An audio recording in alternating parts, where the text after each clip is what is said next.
Kathy Evers, Representative Sheila Stubbs, former Lieutenant Governor and Lawrence University trustee Barbara Lawton, and Lawrence University Vice Chair Sarah Schott. The platform party, all assembled here and across the great state of Wisconsin. Good afternoon, and happy Reverend Martin Luther King Jr. Day.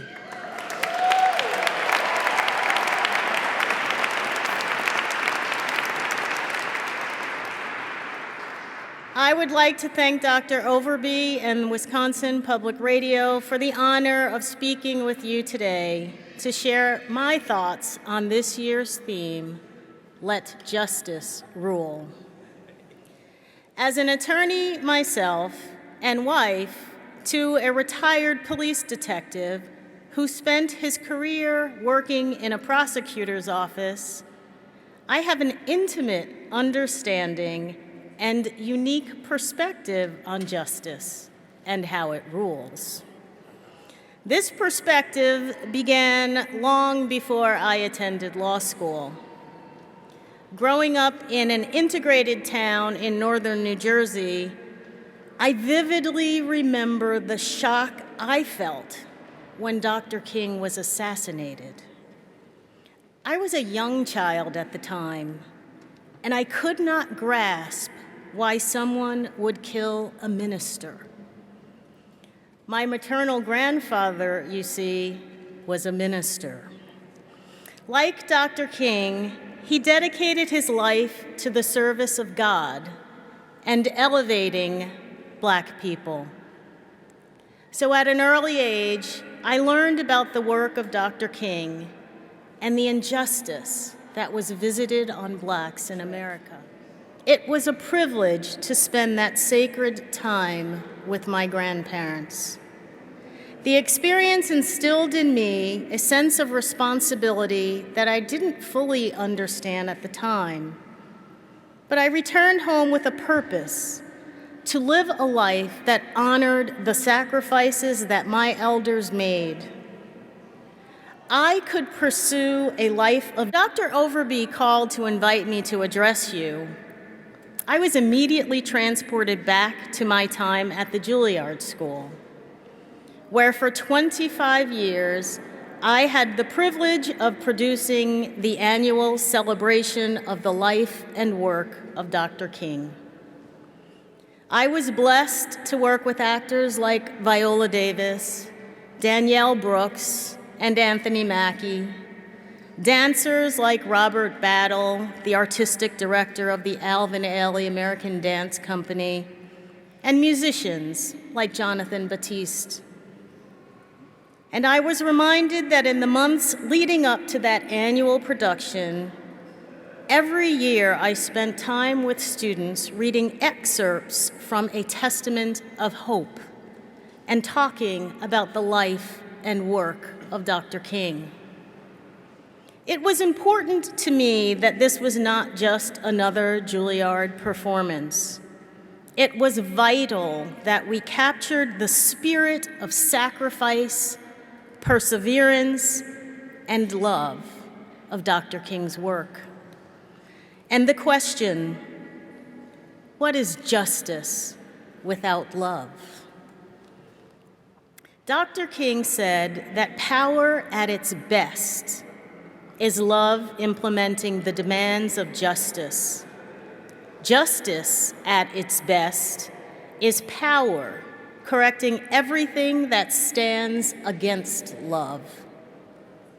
And at Juilliard, I found this power of love by supporting students through their individual educational journeys. After all, higher education had transformed my life. As a first-generation college student, I also proudly watched both of my parents attain degrees in higher education after raising their family. As Dr. King taught us, the road to justice is not a straight path. My own journey has guided me to believe that education is a path to justice that has unanticipated twists of fate and unknowns. It was also at Juilliard that I met my husband and gave birth to a beautiful brown baby boy. We lived in a community which is now touted as wonderfully diverse, but was as segregated as the South when my husband and his parents grew up there, 20 miles from my own home. And vestiges of that segregation lingered. When our son was born, my African-American doctor cautioned me about sending our son to the public school because discrimination against little black boys was common. We decided that our son's future was the most important investment we could make. We sacrificed a great deal to place him in an independent school where he could thrive. So, of course, as he grew, my husband had the talk with him. We wanted to be sure he was prepared to thrive and survive in a world that had not yet become one that would judge him solely by the content of his character. So while it was not a shock the first time that our son got stopped and interrogated by the police, it was a shock that it occurred on the night of my first inauguration on the campus in Pennsylvania where I had just become president, as he, a college freshman, drove my two nieces back to their hotel on the other side of campus. I reported the incident to the chief and went about the business of leading the institution. But the injustice of the moment was intensified several months later when I was informed by a faculty member that she was told by a member of the campus force that our son had been stopped for drunk driving. The injustice of that lie stung more than the act itself. At that moment, I relied on Dr. King, who has continued to be throughout my life a spiritual mentor, and I stood firm in his belief that justice at its best is power correcting everything that stands against love. As a person of faith, I was reminded of Dr. King's words, "They have no comprehension of the strength that comes from faith in God and man." It is possible for me to falter, but I am proudly secure in my knowledge that God loves us. He has not worked out a design for our failure. Man has the capacity to do right as well as wrong, and his history is a path upward, not downward. The past is strewn with the ruins of empires of tyranny, and each is a monument not merely to man's blunders, but his capacity to overcome them. I resolved to overcome by relying on my faith and leaning into my passion for education, and I set out to create a campus environment where everyone had a sense of belonging and a way to thrive. When I accepted the presidency at Lawrence University, I did so with the understanding that I was joining a community that believes in the power of education as a great equalizer, that is committed to being a place where everyone can thrive. Each day, we strive to be the beloved community that Dr. King envisioned. Lawrence is an institution of higher learning that provides a liberal arts education and prepares students for a successful life and prepares them for any job this rapidly changing world will place before them. a place where critical thinking, problem solving, strong communication, writing, and collaboration skills are developed. A place where demonstrated financial need is met so that students are free to avail themselves of the rigor of education with opportunities such as study abroad and paid internships. A place where justice lives because it is fueled by the power of love. This is the Lawrence University that a deep understanding of the life and work of Dr. King has inspired me to lead. And so on this MLK Day, it is important to serve. Yet we must go deeper than a day of service. Dr. King said, "One of the great tragedies of life is that men seldom bridge the gulf between practice and profession, between doing and saying. A persistent schizophrenia leaves so many of us tragically divided against ourselves. On the one hand, we proudly profess certain sublime and noble principles, but on the other hand, we sadly practice the very antithesis of these principles.